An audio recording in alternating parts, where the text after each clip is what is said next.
In 1988, the local school was abuzz with excitement as they celebrated graduation night.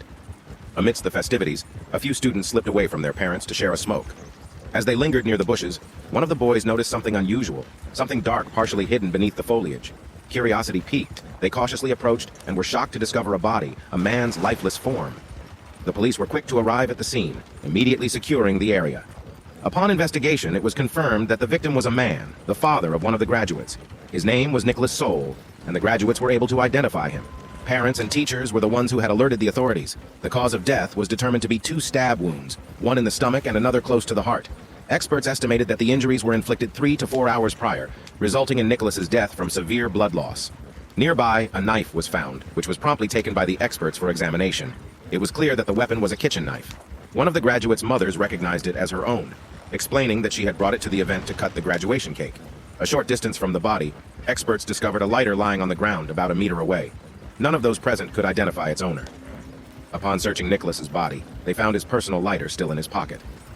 Detectives speculated that the lighter found nearby might have belonged to the killer. The detectives began their investigation by questioning everyone who had attended the event, starting with the victim's relatives. Since Nicholas was the father of one of the graduates, Dan, they wanted to speak with him first. However, Dan was nowhere to be found.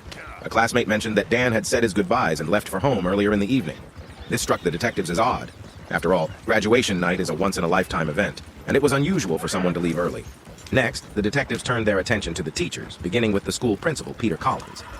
Principal Collins explained the reason behind Dan's early departure. Apparently, Nicholas had shown up to the graduation with his lover, which deeply upset Dan, who disapproved of the relationship. Nicholas had attempted to mend things with his son, even trying to embrace him, but this only sparked a heated argument between them. When the detectives sought out Nicholas's lover to question her, they found her in a state of hysteria, barely able to string her thoughts together due to the shock. Her name was Cindy. After calming down somewhat, she revealed that she suspected her ex-boyfriend, Sam, of murdering Nicholas. According to Cindy, Sam had shown up at the graduation, confronted Nicholas, and even threatened to kill him after a brief altercation. The detectives decided to follow this lead and began searching for Sam. Meanwhile, police officers headed to Dan's home. His mother, Alice, answered the door. When informed about the tragic incident, Alice explained that she had attended the graduation but left after the official ceremony because it was distressing for her to see her ex-husband with his lover. She also mentioned that Dan had returned home close to midnight. When the police showed Alice a picture of the lighter found near the body, she said she had never seen it before and noted that her son did not smoke. At the same time, Sam, Cindy's ex-boyfriend, had been brought in for questioning. He admitted to having a fight with Nicholas, but remained silent about the threats.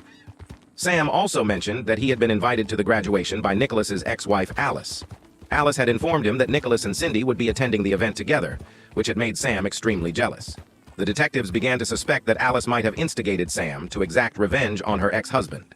However, this theory needed to be substantiated, especially since Sam wasn't admitting to the murder.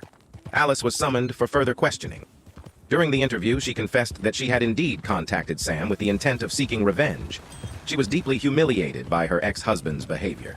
The day before the graduation, Nicholas had not only announced their divorce, but had also struck her. The detectives then noticed a faint bruise beneath Alice's eye, skillfully concealed with makeup.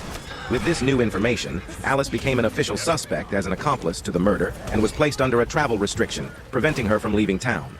However, the detectives realized that there was still a crucial missing piece to the puzzle: the identity of the person who owned the lighter found at the scene.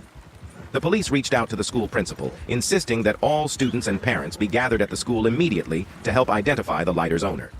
Despite the effort, no one at the gathering recognized the lighter. Additionally, a phone number was posted on the bulletin board, allowing anyone to anonymously provide information. After the meeting, one of the parents came forward, revealing that they had witnessed an argument while the cake was being cut. The argument was between the deceased Nicholas and the chemistry teacher, Miss Packers. The atmosphere among the parents and teachers was tense. Suspicion and fear gripped everyone, since the culprit had not yet been apprehended. Despite their hopes, the detectives received no calls from anonymous tipsters about the lighter's owner. The following day, they decided to question Miss Packers. She explained that the argument with Nicholas was related to poor grades in chemistry, but there was nothing particularly noteworthy that could influence the investigation. However, just then, Mr. Miller arrived at the station with his son, Drake. Drake was visibly anxious and confessed that he recognized the lighter and knew whose it was. It belonged to Dan. Drake admitted that he had been hesitant to expose his friend, but given the gravity of the situation, he could no longer keep it a secret. Dan and his mother were called in for questioning again, and it was confirmed that the lighter was indeed Dan's. He had initially lied to avoid upsetting his mother. However, Dan mentioned that on the night of his father's murder, the lighter had been taken by the school janitor, and he had a witness who could corroborate this, his friend Pete. Pete explained that he and Dan had been sneaking a smoke near the school when the janitor caught them. The janitor scolded them and forcefully took the lighter from Dan. Simultaneously, the station received a call from an unknown man who claimed to have witnessed something important on the night of the murder. The caller, identifying himself as Mr. Ben, reported that he had seen a strange woman near the crime scene that night, dressed in what appeared to be a cleaning company's uniform. The detectives turned their attention to the mysterious janitor, digging into her background and discovering that she came from a poor, troubled family. Her son had recently been released from prison and had a history of alcohol abuse. When questioned, the janitor claimed that she had gone home early that night before midnight, with her son able to vouch for her whereabouts. She also mentioned that she had left her uniform in the storage room where the cleaning supplies were kept. When the detectives visited the school to verify her story, they found that her uniform was missing. It was eventually discovered discarded in the school garden, lying in the grass.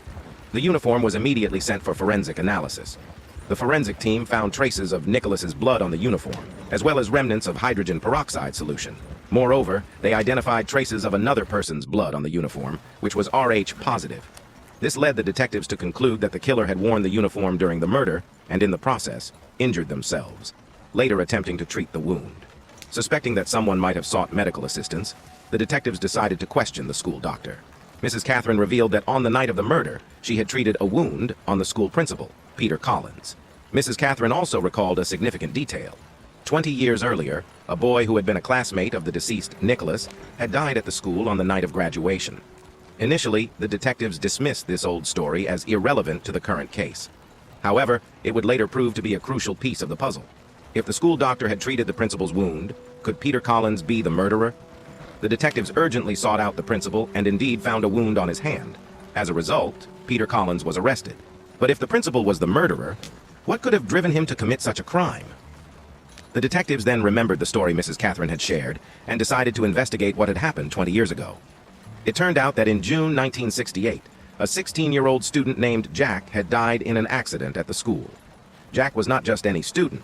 He was the stepson of Peter Collins, the son of his wife from a previous marriage. And crucially, the murdered Nicholas had been Jack's classmate.